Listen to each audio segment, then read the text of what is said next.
We're going to go live on Facebook. We're going to go live on Instagram. We're going to start recording on OBS. And we're going to start recording on the mixer once all of this gets going. All right, good. It's so complicated. Good. I know. The mixer, the YouTube. Yeah.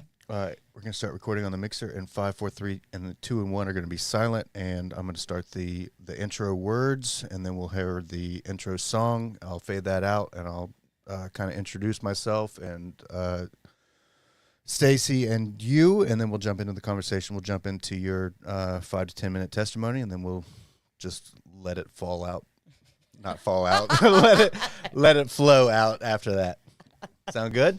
We're on the same page? Mm-hmm. All right, we're going to start recording in 5, 4, 3. Welcome to the Recovery Lab podcast. We're glad you were able to join us. Recovery Lab hopes to destigmatize addiction and normalize recovery. Our platform provides an avenue to share the many stories of those that have recovered from addiction, providing for the listener the most basic antidote to addiction. Hope.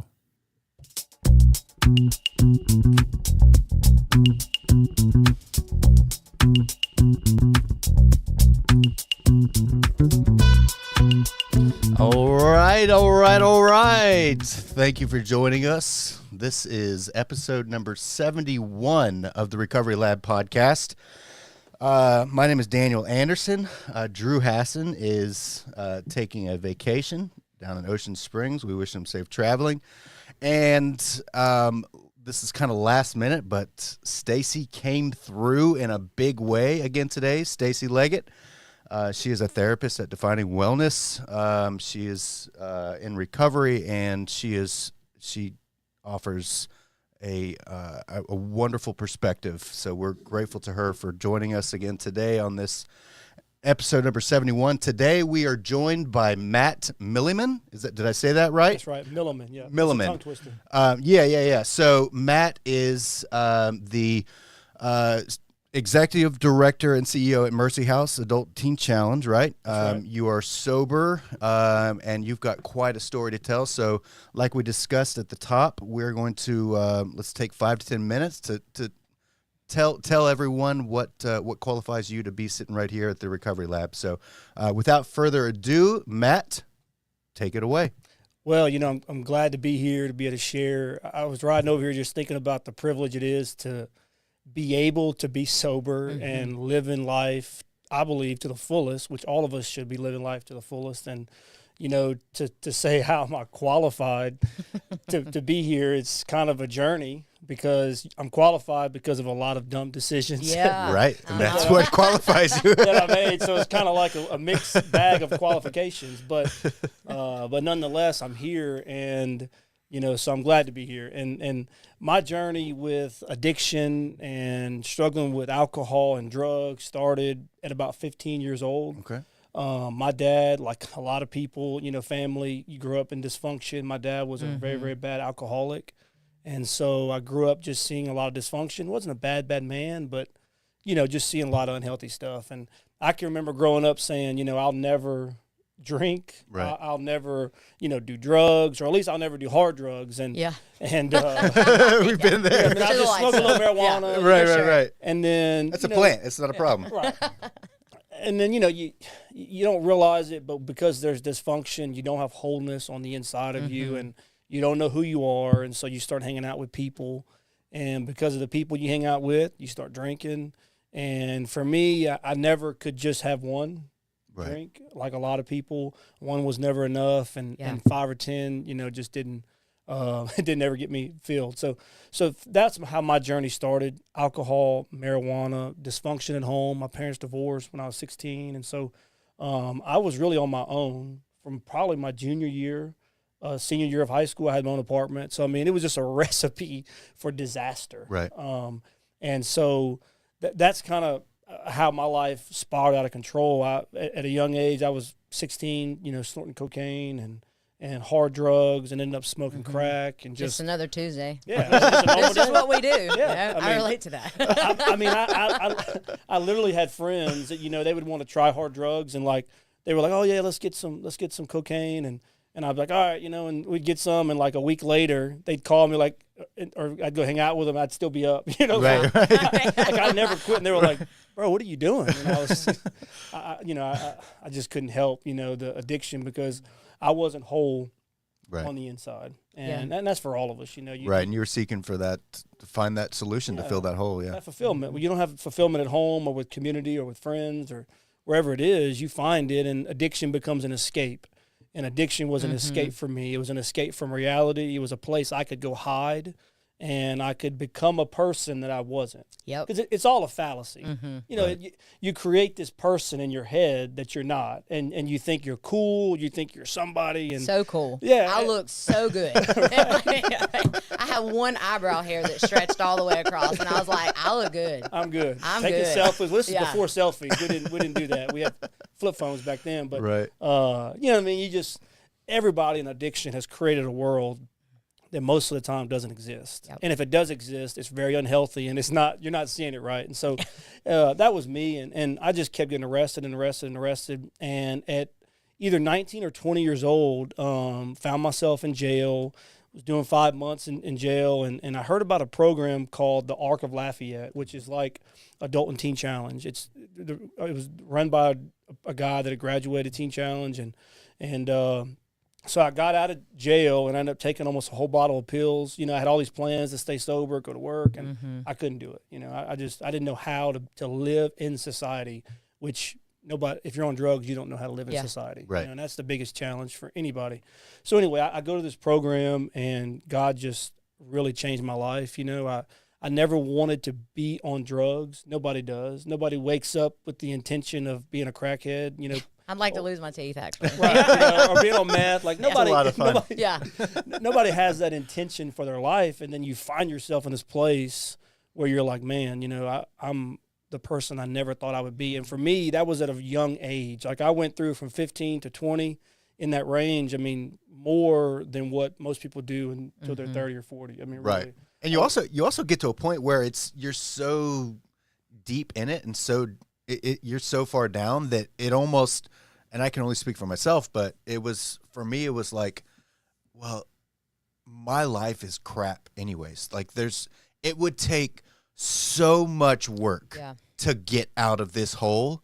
I'm just going to, the temptation to just continue to go on in that way is very, it's there, you know? Yeah. And what it took for me is that I had to get to a point where I literally, I was at a fork in the road. It was either I was going to kill myself or I was going to do something different. Like I didn't have there was no like middle ground of like, well, maybe we'll just, we'll try outpatient, or we'll try it doesn't work. I tried all of that. I was at the end of my road.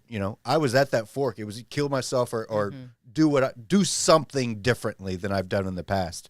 And, for me, I had to get to that point. I was not going to go lightly into the night. I was going down with a fight. And, that fortunately I knew, from my experience with recovery that, there is a way. If I ask for God, he's going to show me a way out. And I had to get to a point where I was broken and able to make that. So continue on. Well, go ahead. I couldn't help it. This morning I was praying. I was getting ready for church, and it kind of goes along with what you're saying. And every now and then I will, just come out of agreement with the lies that I've been believing from the enemy. Yeah. Sometimes those things creep back in. And I think one of the biggest lies that I try to expose in what I do every day is that this is just who I am. For people who are still in active addiction, like this is just nothing's going to change me. This is just who I am. Which is a lie, right? Right. Which is a lie, know. But we do get so far down, and it seems like it would take so much to get us out of. I remember looking at people who like owned houses. I was like, gosh, how do you get there? Right. Like, you just pay for that. You just like, and then you go on vacations, like buy groceries. Like it just, I just could not even fathom that, much less be doing those things and be happy. So I was like, this is just who I am. Right. I'm supposed to be a drug addict. So when I think about those lies, like for anybody that might be listening, that is not who you are, and that is not who you were created to be. And you don't have to carry all that weight. Yes, it is. It takes a lot of work to get out of the grip of active addiction. It's a lot of work. Yes. And for someone to do on their own, virtually impossible. You can't do it on your own. You got to have help. But fortunately, there is a creator out there, and if you're not along the God lines now, okay, a higher power, if that's the way you want to say it. I personally believe in God as my higher power, and for me, I knew I had enough experience in the faith-based world, the AA world, that all of recovery, to know that there was an entity out there, and for me, it was God. That God would do the heavy lifting for me. Yeah. Right. I had to show that little bit of willingness, and it was at that moment, exactly at that moment, where I was broken, and I asked God for help. That He was like, "All right, let's go, my boy. Let's get this going." Yeah. And He took me by the hand, and we worked. But I feel like God used me when I was in active addiction. There's no question. Oftentimes probably it was for other people looking at me being like, "Oh, I don't want to do that." Yeah. But What not to do. right. You don't want to do this. But God used me in some way. I feel certain. But God was able to use me effectively, positively, when I made that decision to do something different and to show a little bit of willingness to Him and be open to Him directing my life and me giving my will over to Him instead of just my will only. My will got me sitting in a chair behind the house with a gun. Right. Yeah. Well, this is what we lose sight of, this fact that we're all spiritual beings having a temporary physical experience here on the earth. You Right. know, and a pastor that mentors me, he says that all the time. We're all spiritual beings, and we get so focused on this world and what's happening that we lose sight of who we were created to be as spiritual beings. And of course, I believe in God. I believe in the power of Jesus Christ that changes people's lives. Everybody's on different journeys to get there, but we're just passing through here, Right. and it's important to keep that mindset. Look, I remember in 2007, just got out of jail, and I'm walking to my sister's house. I had nothing, she didn't even pick me up. She was so hungover, she didn't even pick me up from jail, and I could barely fit in the clothes. I remember being so embarrassed because I was like this, a rail, and I'd got in these clothes before I was arrested, and they were skin tight on me, and I just feel like a complete idiot. I know what you're talking about. And I'm walking with this ambition, like I'm going to get my life changed. And I remember walking into her house, and she's sleeping, passed out, whatever, and like everything that I didn't want to become, I'm right back in an environment. And next thing you know, there was a bottle of pills, and I started taking pills. But I remember sitting on her porch right around that same time, either before I took the pills, after, I can't remember exactly, but just cried out to God. I was like, man, I don't want to live like this. I mean, you get to a point where it's just enough. And God said, if you'll go to that program, I'll change your life. Yep. If you go, I'll change your life. And, I fought a little bit, to go, but I went, and God did change my life. And in that program, I got introduced to a leadership college. It was back then. It was called Master's Commission. Now it's called Crossroads Leadership College. Yeah, tell us a little bit about that. And at that college, it taught me how to pursue the call of God that was on my life, how to pursue a relationship with Him, how to find my identity in who I was and what I was created to be. And then not only that, but it taught me how to be a leader. And they taught us practical steps on how to do things that is what I'm living in today. How to run ministry, how to help people, how to disciple and train people, and really, it just taught me a lot about how to be the person that God created me to be. And so, fast forward, I did 2 years in that school, and then I went back to work in a recovery program that I graduated from. I did that for a little bit, and then, I kind of got frustrated with some things in leadership. I thought they were doing some stuff wrong, and, long story short, not to get into all that, but I left, and specifically, I know God's called me to help people that struggle with addiction. I know that. And I knew that back then, but, you allow outside voices to get in, and you're not making enough money, and my dad was in my ear, and he was telling me, son, you're not making any money. You've got to do something. What are you doing? And so anyway, I left that, and long story short, I ended up having one beer, like I was telling y'all earlier. Had one beer about 2 years later in 2014. I had one beer and didn't even finish it. Shooting pool with some I think my cousin or something, And he was like, no, you probably can have a beer. Like, what's the big deal, you Right. know? And Well, I might smoke crack later. it's not that big of a deal. We'll leave that out right now. And, you know, you just feel like you're on top of the world. I finished that, or three quarters of it. And, of course, And the world didn't crash down Right. Yeah. everywhere, and there were no consequences, and it was okay. Yeah. Yeah. And next thing you know, I have a fifth of whiskey in my freezer. That part. Right. You know, and How you know, long? How long did it take from that 3/4 of a beer to the fifth of whiskey? Oh, a month. A month. Okay.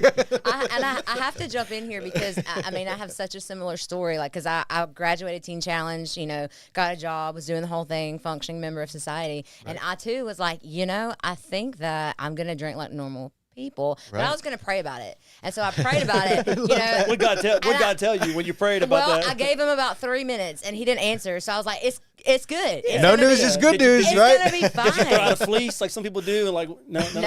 No, I just felt like I knew. You know, I knew me and God. I know would be- this in my heart. In my heart of feel hearts, it. I can I feel feel this.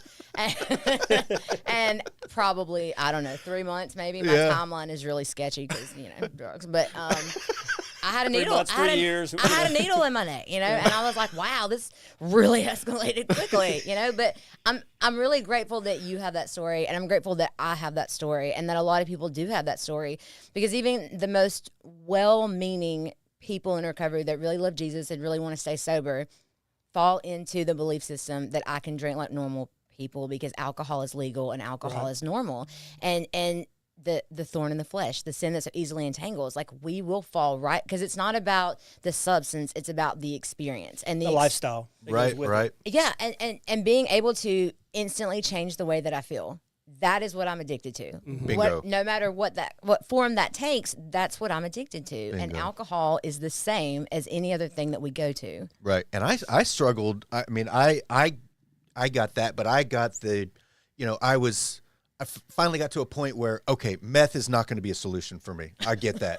Alcohol, I'll wreck a car, I'll kill someone. I know that's not going to be a solution.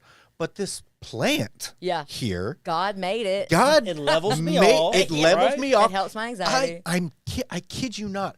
I convinced myself that I was so miserable that in order for me to be okay to be around other people, in order for other people to be okay Yeah. to be around me, I needed to medicate with weed. For you. I'm doing this for you. Yes, like I believed that. I believed everything that. inside of you, With right? everything inside of me. And I tried my hardest, man. I tried and I tried and I tried and I'm not going to smoke after 5 or before 5 o'clock p.m. I'm just not going to do it, you know? Boundaries, right? You got to have boundaries. Parameters here. And then that would be, okay, but okay, so my job today was done at 2.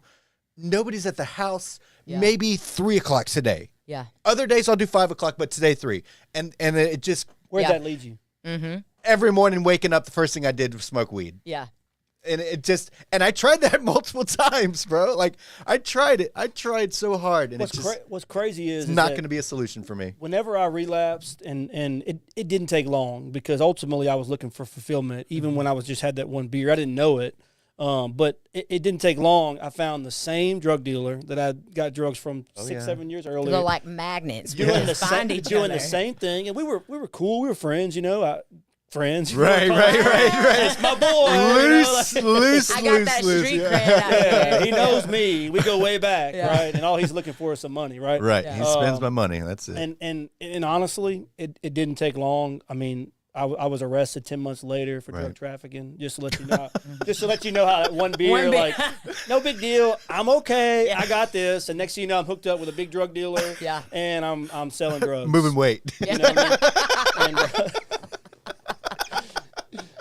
So, you know, that's just where the progression grows. And I know people listening like, well, I don't sell drugs. I just use drugs. But you may still wreck your family by one beer. I one never joint. sold drugs once You know in what I my mean? I life couldn't ever. sell drugs. I was too much of a pansy. I did them all. I Well, just that's what happened to me. You know, you do them all, and the next thing you know, somebody tells on you, and they rat you out, and you end up arrested. But honestly, that was the best thing for me. Yeah. Sure. I got caught, but I had no business living that life, and I got arrested for drug trafficking, selling drugs. And then I was like, well, I still got it figured out.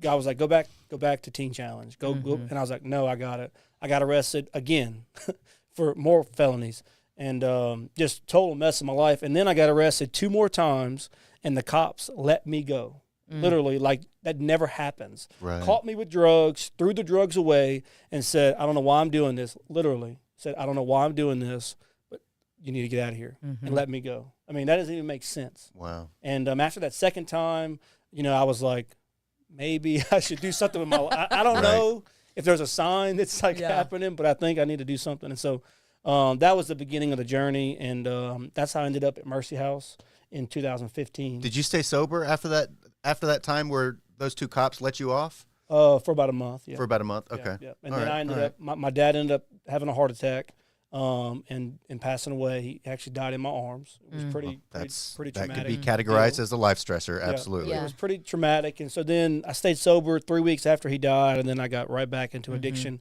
But a few months later, or 2 months later, I ended up coming to Mercy House. Okay. I called a friend of mine, Charlie Campbell, and I said, hey, I need to get some help. I'm from Louisiana, by the way. I'm not from Mississippi. I'm from Lafayette. I'm a Cajun at heart. And so I come here to Mississippi. I have a lot of family that lives in the Meridian, DeKalb area. And that's how my journey at Mercy House, that's how I got here, is through a bunch of dumb decisions, arrested. And my attorney actually said, don't go to Mercy House. It won't help you. You're going to jail. He said, you're going to prison because of the charges. And I was like, I don't care. I just got to get, I got to get sober. I have to.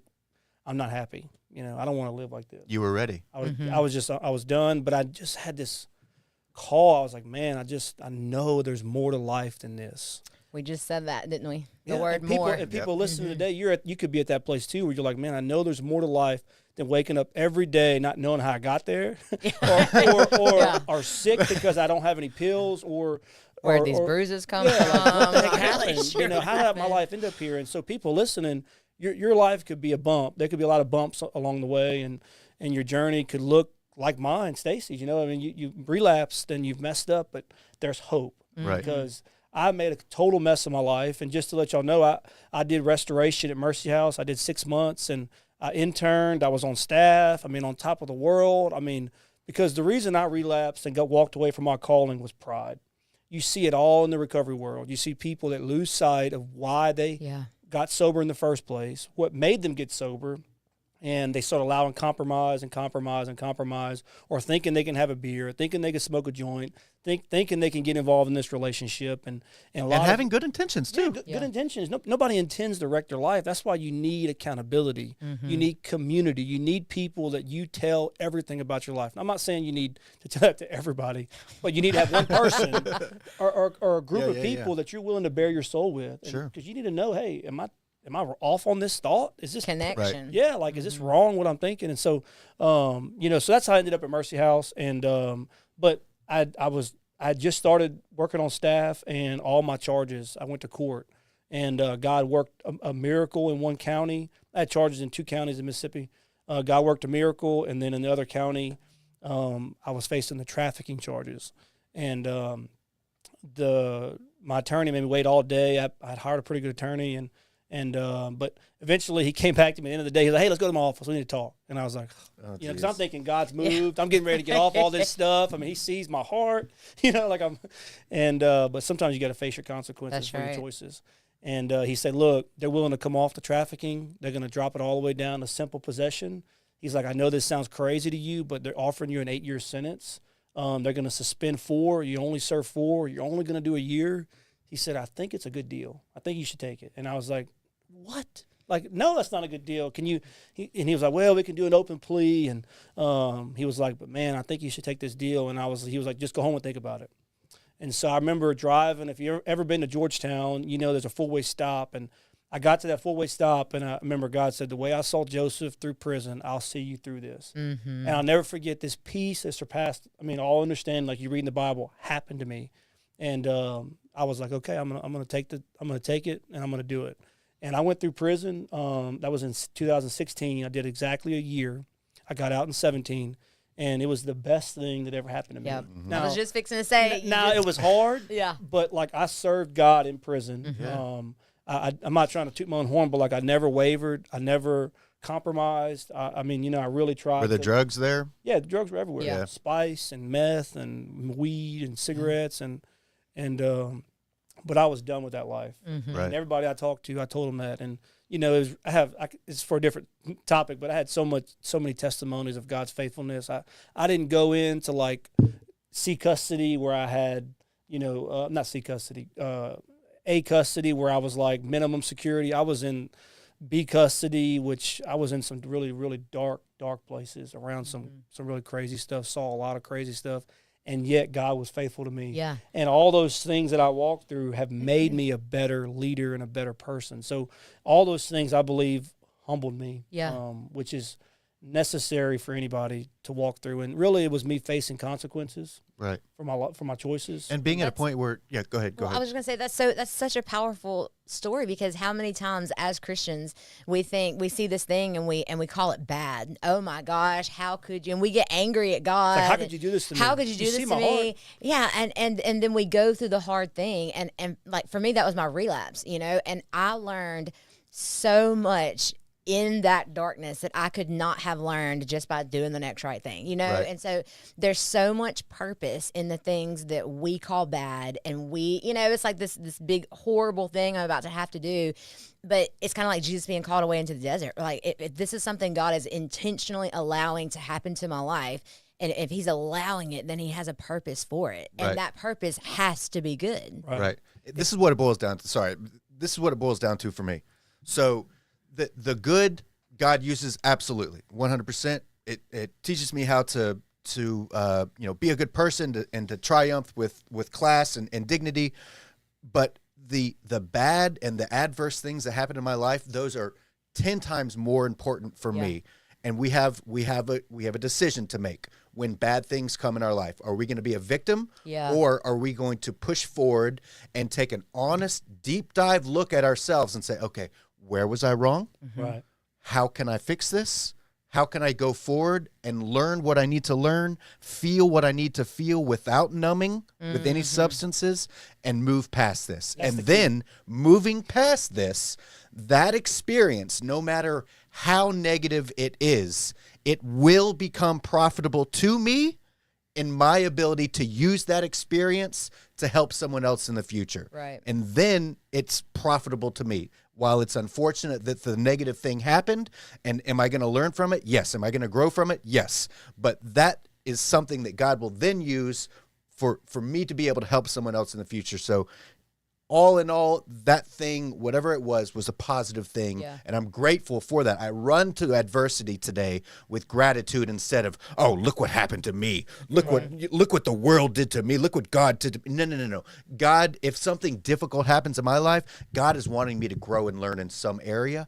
And I run to the thought process of quickly identifying where I can learn, what I can learn, and how I can grow from this. Absolutely. Mm-hmm. Well, we're all living our life, you know, forward, looking backwards at everything, and the journey that all of us are on. It's really powerful, because I'm a Christ follower, and I believe in that. I believe God wants to establish our faith. If you read in the Bible, you'll see the Apostle Paul walk through the call of God on his life, and he experienced nothing but chaos. Right. But he knew he was doing what God called him to do, and Paul could make these bold statements of faith because he walked through it. And a lot of people sometimes look at me and they're like, "You just some preppy, you know." And and I'm like, what advice can you give me? And I'm like, let me tell you what advice I can give you, because I may look this way because I've been through hell. Because Jesus cleaned me up. Yeah. Like, I mean, there's no other way, but God changed my life. Right. And I was on the course for death, prison for a very long time, but God stepped in and said, no. I've got a plan for your life. Right. And I had to submit myself to that. And that meant I had to follow him while I was in jail, prison, all that. And that's not easy. It's not. But, it's not going to be easy. But how do you become established in what you believe if you don't walk through it? Even when it's hard, even when it doesn't make sense, even when you're having to face the consequences, right. How do you not get established in who you are? That's how. By walking through hard stuff, by facing it head on. Look, I messed up. I had to face that. You've messed up. You've had to face it. We've all had to face it and own it and say, you know what? I'm rising above this. Yeah. And it's powerful how God uses that, because I believe I was past addiction, even if I never went back to prison. I really believe that. But that journey has enabled me to connect with more people, be more sympathetic to people, and I believe it's made me a better leader today, a better husband today. And that sounds so crazy because it was a dark, dark time in my life, and even when I got out, it was I look back and it's still dark, but it was so powerful what God did in my life through it. So, and it's profitable. Your whole past was profitable today because now you can use it to help someone else. That's right. So go ahead. Well, teen challenge. Yeah. Right. So how would you, just kind of in that, looking at our things and growing through our things, how would you define Teen Challenge's approach to treating addiction? Yeah. So our approach is life change. We believe that you have to change your life. There's got to be a total life transformation.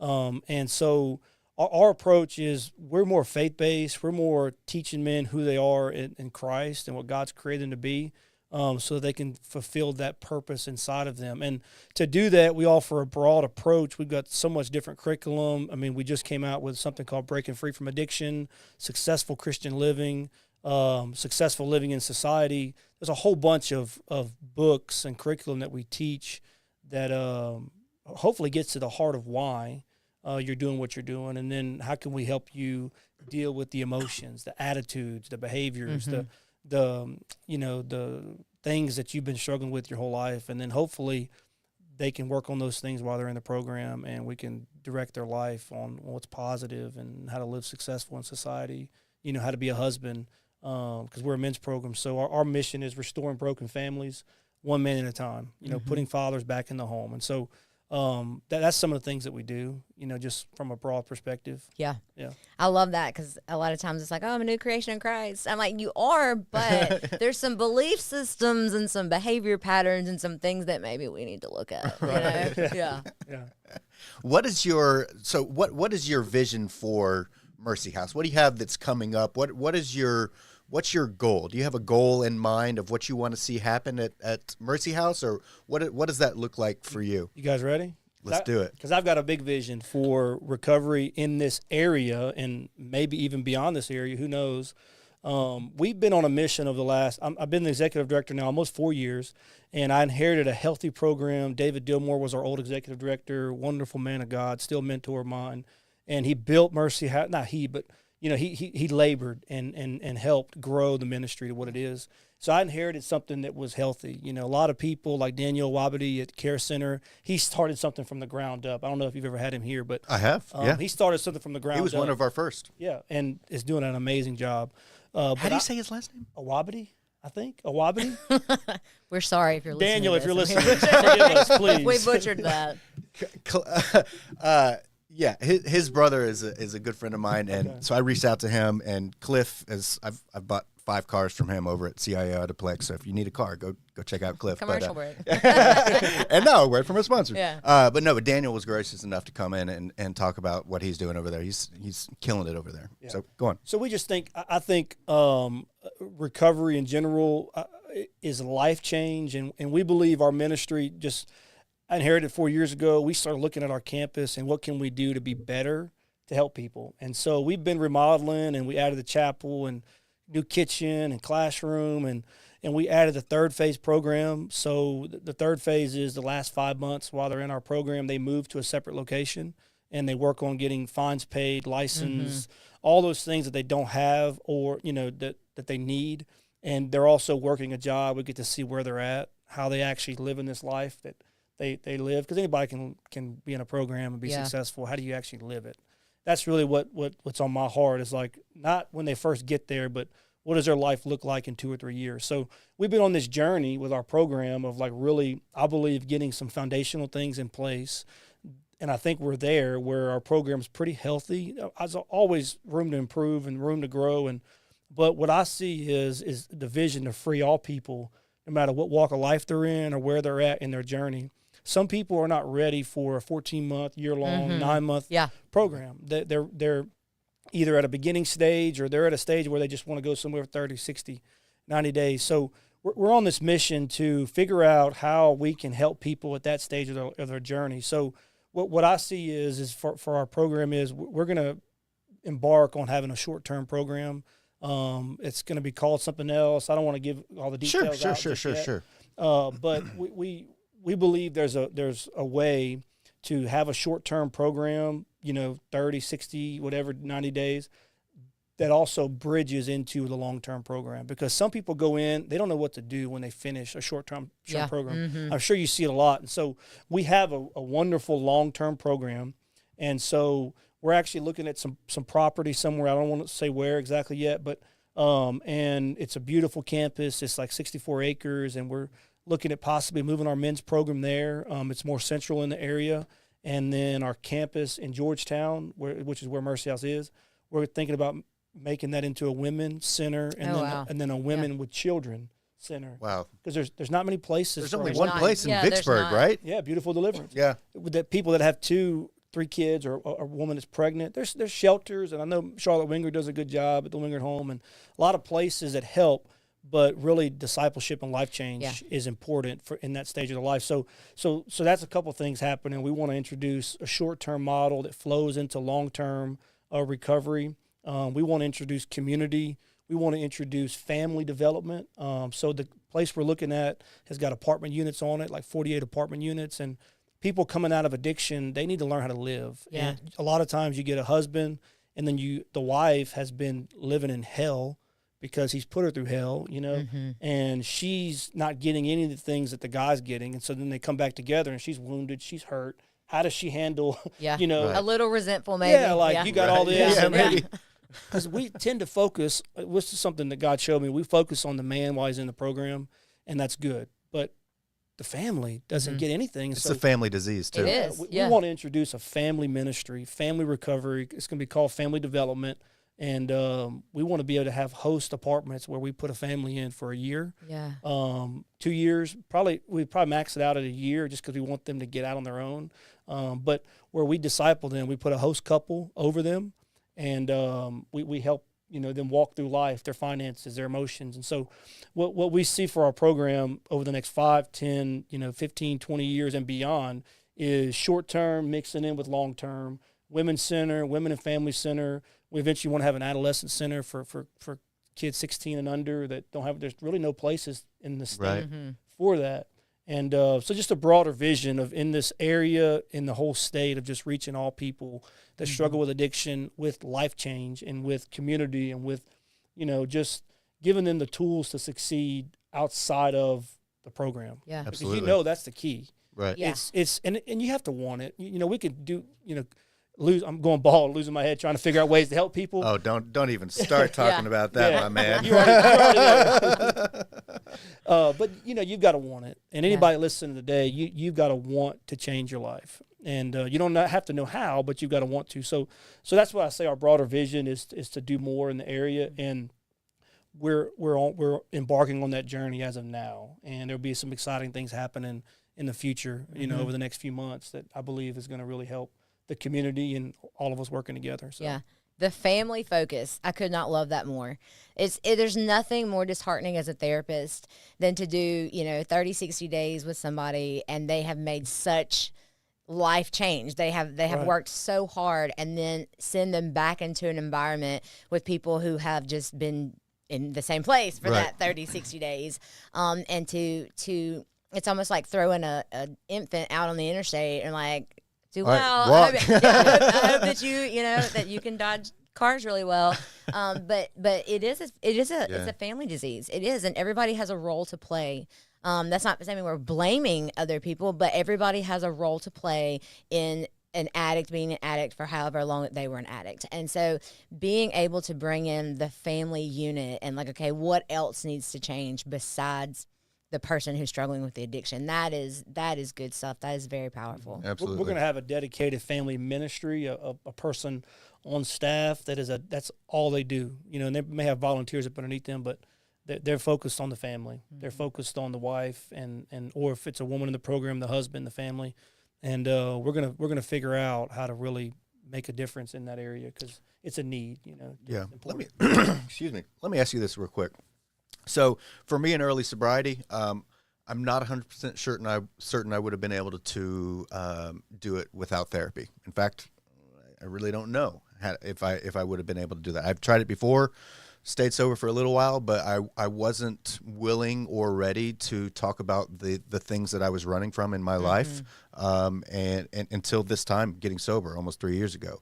And it was at that moment that I was ready to be open and honest completely 100% with someone else other than myself. And so I don't know that I would be sober right now had I not had access to therapy. So my question is this: do you guys offer therapy if someone is in definite need of some therapeutic services? What do you guys have anything that you offer? Do you have someone that comes in and talks to people? What does that look like as far as counseling and therapy is concerned for those in your program? Yep. So as of right now, we don't have what we need for that. We do have a couple staff that are Christian counselors, and they counsel. You know, one of them's an older man, and he counsels guys. You know, but a dedicated therapist or somebody they can walk through their stuff with, we don't have. Now, we have individual advisors, and we have some volunteers, some women that come down and spend time with the guys, and a couple of pastors that come down and have one-on-one time with the guys, and a lot of guys open up through that. So we have a form of it, Sure, but it's not as dedicated as I would like for it to be. That's what we're trying to embark on, some new things and figuring out how to do the same thing but incorporate new methods in with what we're doing to better give people at whatever stage they're on and what they specifically need as an individual for their help and their recovery and their life change. So we're on that journey about that. Yeah. I have to jump in here. That was part of what I wanted, like where I wanted to go in some of the thought processes that I've had thinking for this episode today, because I know, like, I went through Teen Challenge and I've been through a whole bunch of trauma, and now I'm a therapist, and so like all of those things together. One of the things I felt like I didn't get enough of at Teen Challenge, but then you're kind of in a double-edged sword here, because like, how do we pay for that, or like how do we facilitate that and like feed people and keep the lights on? So I don't really know what the solution is, but I had questions of like, have you ever thought to, I mean, maybe partner with some people in the community to see like counseling organizations if they might be willing to do some free counseling? Because when I went to school to be a therapist, in the back of my head was, one day I'm going to be stable enough to go give that free counseling to faith-based programs, because I know that I could have really benefited from that, because the effect of trauma on the brain is real. It's real, right? Yeah. And so that was the one thing when I think about my experience in Teen Challenge that I didn't get, that I feel like would have really helped me. And I agree with you. I think we're on that journey of becoming better as a program, and really looking at the individual. So, and that approach, instead of, you know, Adult and Teen Challenge is kind of, has been old school in some of their thinking. And I don't think that way. I want to do whatever we can do to help people. And obviously we're faith-based and we want to stay faith-based. Sure. But there is other methods. And, but so we're on that journey. We're figuring it out. We're trying to figure out how to partner with people to have them come in and counsel. And our location in Georgetown, it's always been kind of a hurdle because it's so far, you know. So potentially moving where we may move to, you know, may give us more opportunity for more volunteers to come in, more organizations, more schools, you know. I know there's a couple of seminary colleges that people are going to school for Christian counseling. And so anyway, we're definitely looking at how we can do that. So maybe you got some help, some advice for us. I'm all for it. I mean, I'm over here. I can speak for myself for sure, but I mean, any way that I could, you know, link up with the therapist that I know in the area and just see like what kind of awareness could we raise, what kind of initiative could we put together, I'd be all for it, because I'm all like, listen, therapy changed my whole life. Yeah, therapy, and then the backside of that is the community aspect. You know, in a Celebrate Recovery, what do they call them? Your not peer support, sponsors.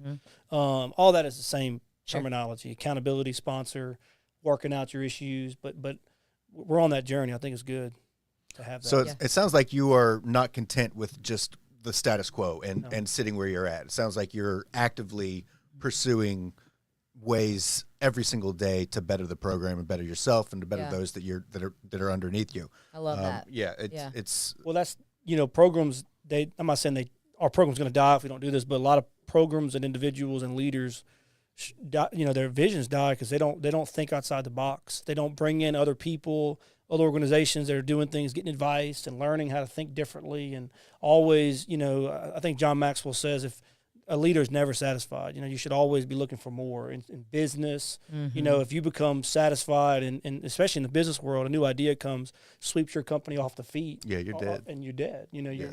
So innovation's important. It's doing things in the right time. And something else that we're doing, I didn't mention this, we're starting, I hope I'm not saying this too soon, but I'll just say it. We're starting a Freedom Challenge program in the Mississippi Department of Corrections. Oh, wow. A program like Teen Challenge. Initially, I'm not sure how it's all going to work yet.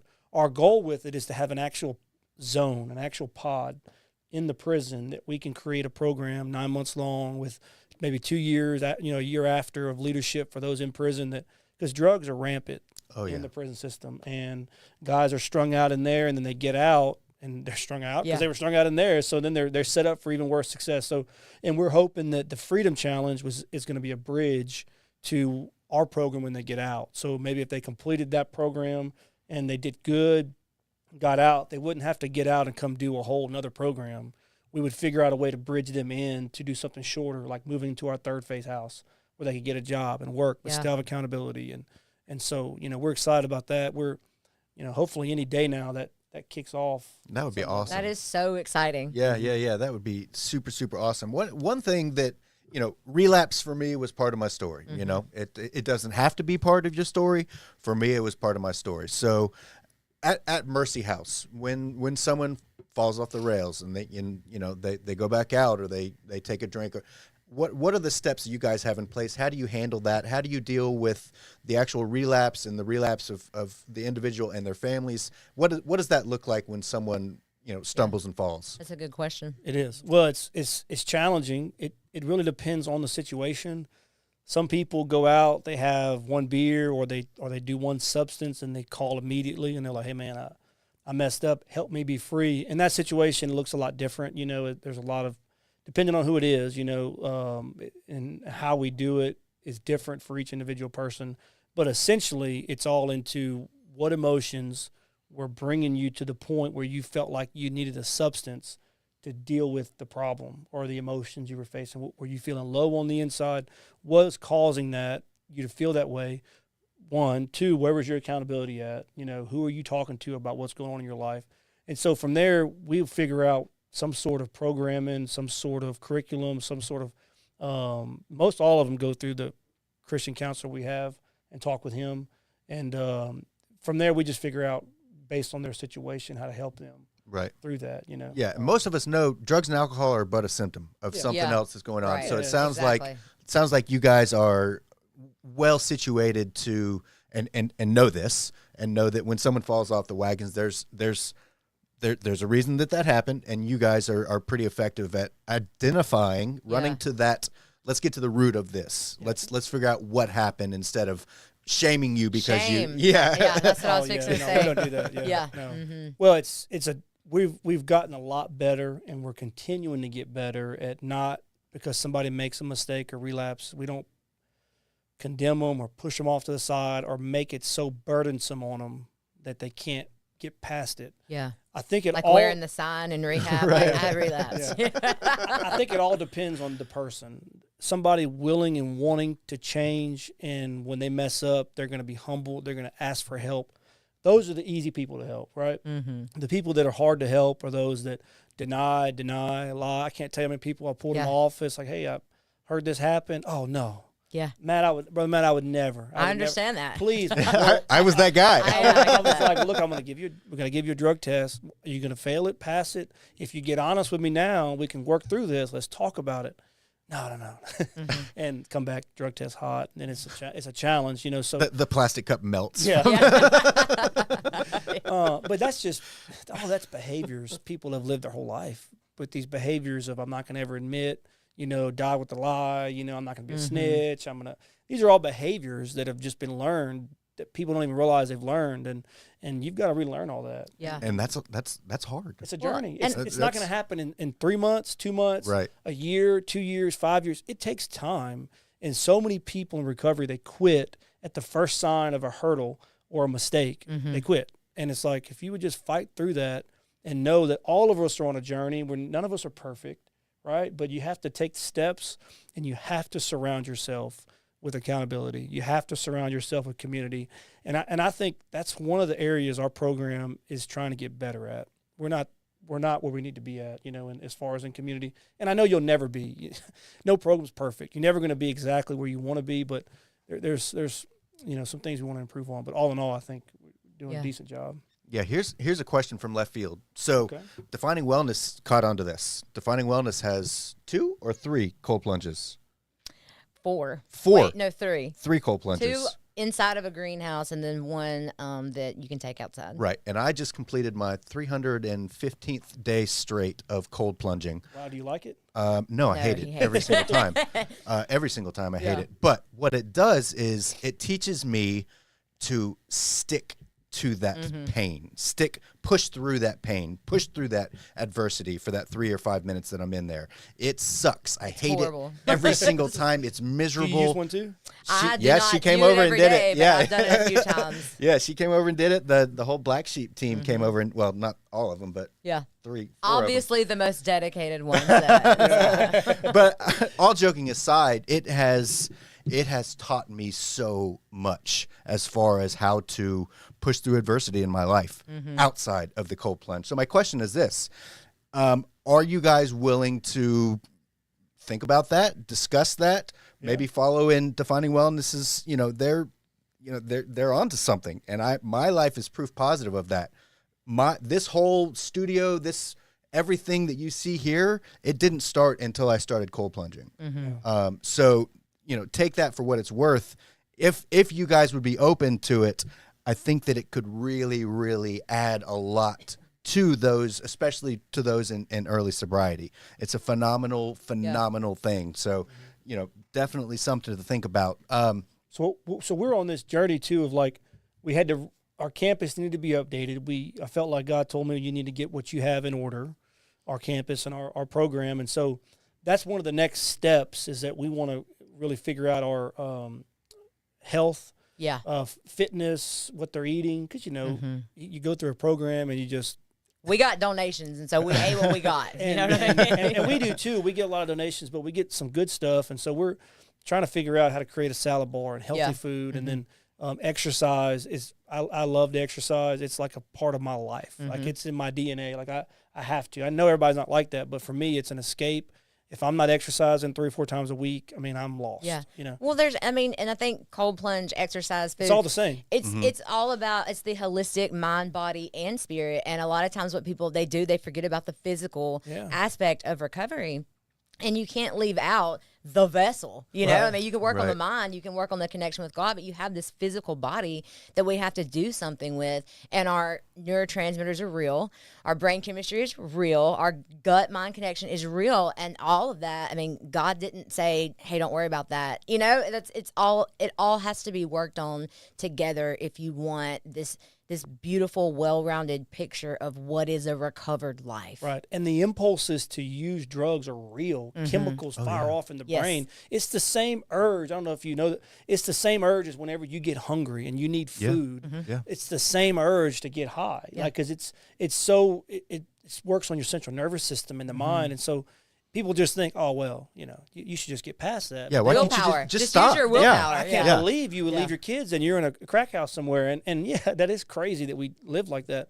But at the same time, the urges, the primordial urges, whatever they're called, are real. And those neurons far off in the brain. And you don't want to get so caught up in those things, the scientific part of it, that you lose track of the life change, that a decision and, Christ being able to fulfill those needs in your life, but they're still real. Yeah. Right. And those emotions are real, and you have to teach people how to live through that. It's all part of a very complicated puzzle. Yeah. We were just talking about that. I think there's so many people that approach this recovery thing, and it's either got to be all AA, all church, all science. And I'm like, maybe we could have all of it. Yeah, let's bring it all together. Why do we have to be so dichotomous there in our thinking that it has to be one way or the other, when we could incorporate all of the pieces from all of these different, approaches to recovery that fit. And this is what I believe.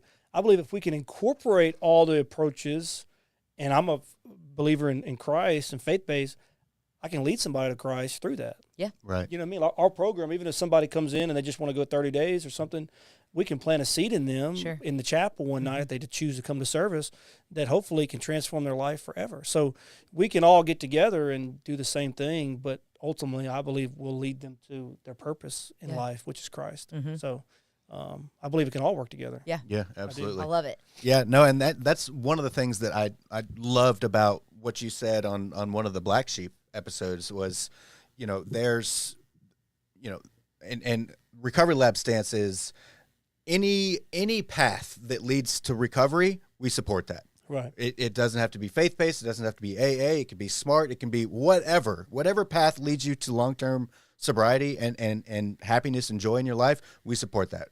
For me, AA was the solution for me because I was ready when AA was in the forefront of my mind. I tried faith-based. I tried Celebrate Recover. I wasn't ready. I wasn't ready to quit. So it didn't work for me.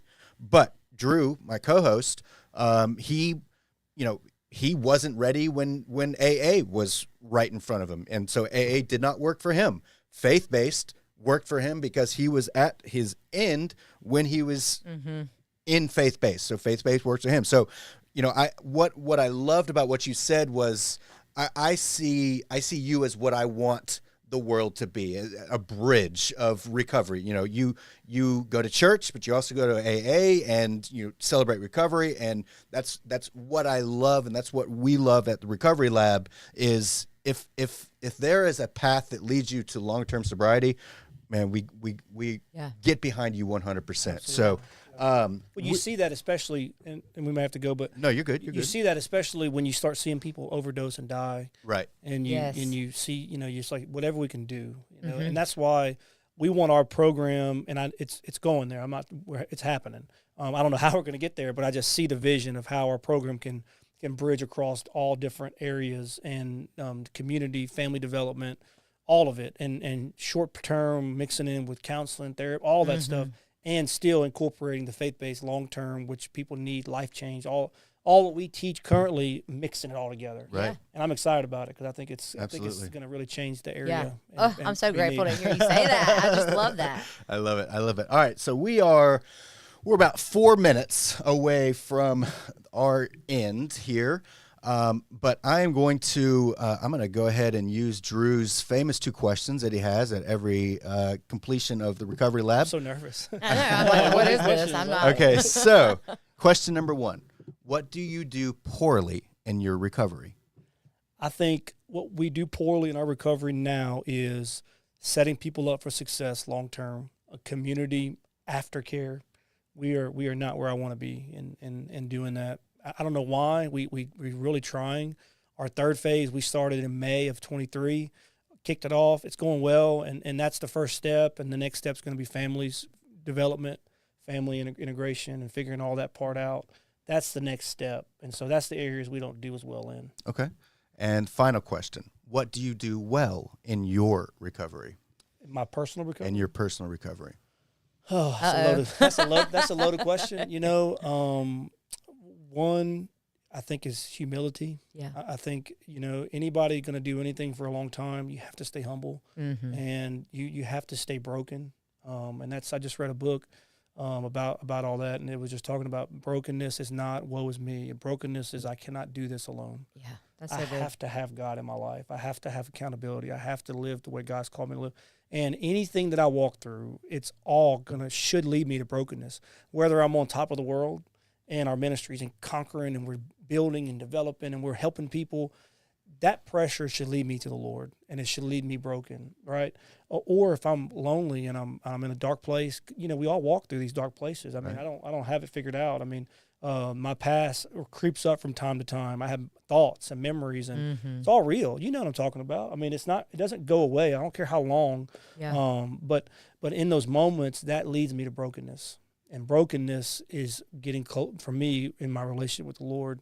It's bringing me to a dependence on Him and recognizing my need for Him. So one thing I would say that God has really changed my life with is in humility. Anybody that is self-driven, I'm a self-driven person. I don't need anybody to tell me what to do. I'm a go-getter, I guess you could say. We tend to to struggle with pride. I don't know anything about that. and what I've walked through, I believe God used all that to strip me of that and keep me humble. And so that's really something that's helped me a lot. Staying humble, staying broken, never forgetting where I came from. Absolutely. Because all we are is servants. You ask how I got to Mercy House, and what I do. I'm the executive director, whatever you want to call me, but I view it as just a servant to help people, whatever my role is, just to serve. Absolutely. Whether I'm creating programs that help people or creating structure or discipling somebody, it's all a servant. All of us, Awesome. just serving. So. I love it. So if someone is in need of help right now, and wants to reach out to you or Mercy House, how can they get in touch with you guys? So you can go on our website, mercyhouseatc.com. You're going to see a bunch of stuff you can walk through that answers your questions about how to get in. You can call our intake number. The number is 670-3718. So 601-670-3718. I hope I said that right. But you can go on our website. The number's on there. And we have beds available right now for somebody that needs it. We try to make it as easy as possible. We try to really love you through coming in, and make it as easy as possible for you to get in. Awesome, man. Thank you so much for coming, thank you so especially much. on Super Bowl Sunday.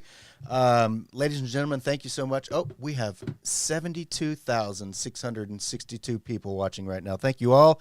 Ladies and gentlemen, thank you so much for watching and listening, and we will see you next week. Drew will be back next week, and we'll have a new and exciting conversation for you. Thank you so much for listening to the Recovery Lab.